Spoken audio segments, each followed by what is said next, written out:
Shana ho chere wari kumugari ikintu ntakoze kabisa. Vuye muhira ntasenze. Pasiteri bagira gusengaga Mungu wangu we. Ariko ntaco. Muga kandi uyu mubayeur agomba kutubagira igiye ko cempfumvye kuri eglise. Yambwiye kwaza ya masaha nyene bana urabibona na wewe vraiment ngiye bikugwa ci wawe. Ariko nibagiye gusenga vraiment. Nta Afrika nyaruka.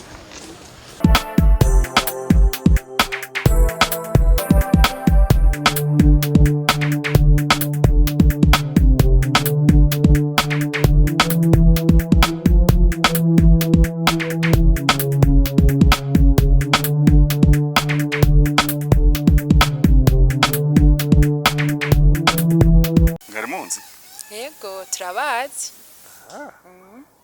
Hama mumbabarire cyane. Harana ko ndiwutira kuja nacerewe cyane. Niyo mpamvu nkigenda sinanababonye. Urya ndakangutse cyane mumbwiye ngo Imana ishimwe. Hama none mutuzinanye. Yo munyihanganire kubatevya ariko je ndi mushashino. Rero no muri eglise wanyu namanza. Ugize ngwi? Muri eglise? Yego. Okay, ndibwe ko dimanche passé twarabwiye abashitsi bahaguruke. Peut-être yuko bari muri bajya abantu nabonye bahagurutse. Anyway, none mwipfuza ibiki? Haye ico nashaka kubasaba. Nyene tuganire kuko narishaka ikintu mufasha kuko nababonye nyene nimwe numvise nyene umutima wagira ko twovugana namwe. Mushaka tuganira ni kibazo mufise? Ego ni kibazo dufise urabona ino turi bashasha kweri ndafise umutwaro kandi undemereye kandi uzi yuko ijambo ry'Imana rivuga nti mukunde bene data kandi ngo imbere yuko mukunda bene data muheje gukunda bene data muce mukunda abantu bose rero nawe muri gwa rukundo hariho umutwaro n'ukuri nashaka kukubwira. Ugize ngwi madame ntimuvuge vyinshi guko ako niko kazi kacu kuva Imana idutumye no murimo twitaho cane abantu bafise ibibazo n'abatabifise bashaka ukijambo giye navuga ngo munezerwe n'abanezerewe kandi mubabare n'abababaye. Rero kubw'ivyo numva atavyinshi novuga ariko kandi vyiza twohana contact comme ça nkakubwira umwanya wiwanje fise tukazobonana soit turashaka kusanga muhira canke tukaraba handi hantu tubonanira ari ku sengero. Ego numva ari sawa kurana kwa hani mwibarabara kandi ntivyukunda ko tuvugana neza sivyo? Okay, kugira vyorohe madame nagomba ndaguhe telefone munyandikire contact zanyu saba? Yo nkwe murakoze kandi muce mushaka n'akazina kanyu comme ça bice vyoroha kugira ngo iyo rendez-vous bikunde ko tuyibukanya canke menye n'ubu telefone wari we. Ego hama inimero ziwanje izi nitwa Queen. Oh wow. Izi nimero zironka abantu bake muri limited ha? Ni nimero zisa zose 6. Urumva natombaye n'umuntu ntizimugora gufata. Ah bon? Good Queen eh? Sawa. Kara saving. Sawa? Hama nukuri muzwa mukoze urabona ino ndi mushasha ufise ikibazo umuryango ntawo ufise. Okay Queen nakubwiye yuko on va se parler avec le rendez-vous ndiko ndihuta vraiment ndiko ndihutangana na cererewe mugabo nta problème sawa. Rero ko twahanye ama contact uzoraba unyibutse umuntu arabe aho turi buvuganire ari kuri eglise ari muhira sawa. Okay bye. Ariko mukozi w'Imana wambaye agashanete keza mukozi w'Imana ativuru. Ugize ngwi sinzi madame urabizi Imana dusezerana ibintu bikomeye mwijuru ijambo ry'Imana tubwira ngo tuzotambuka ku mayira y'inzahabu rero tuntu duto cane gose kuvyo tuzoba turiko turambara aha ndi muri entraînement okay ego numva ari kandi yaduhaye ubutunzi bwose ko twayizeye okay bye sawa murakoze Yesu ugize ngo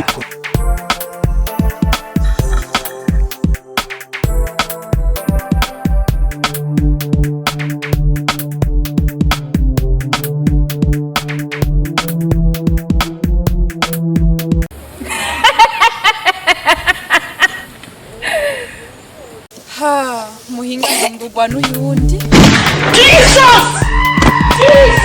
Hey!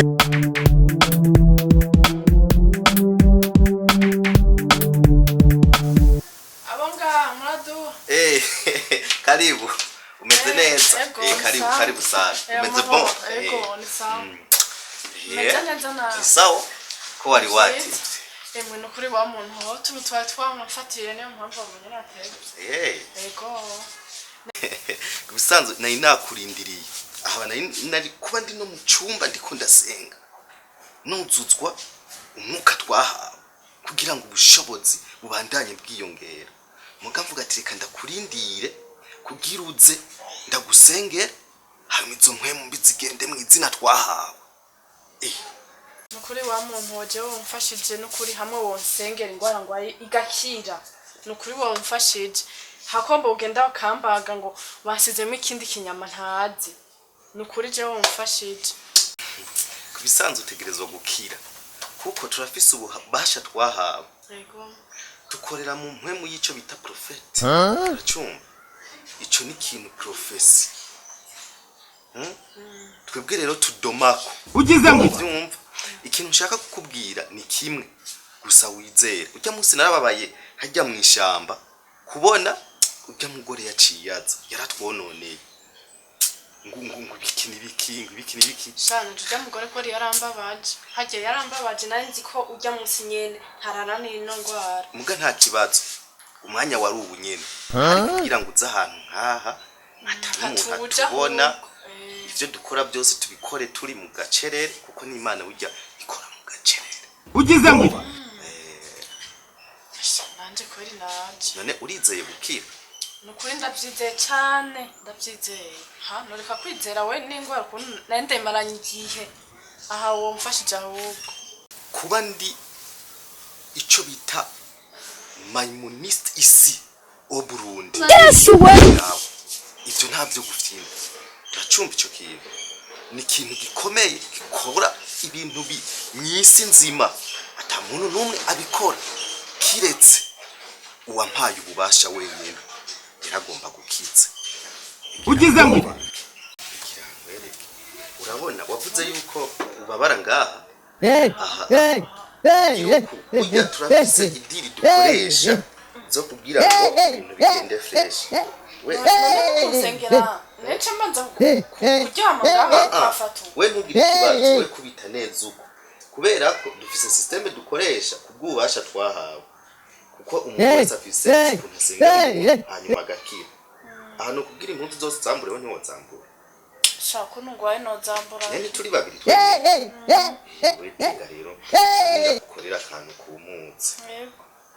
Nsa. Na hanyena ha.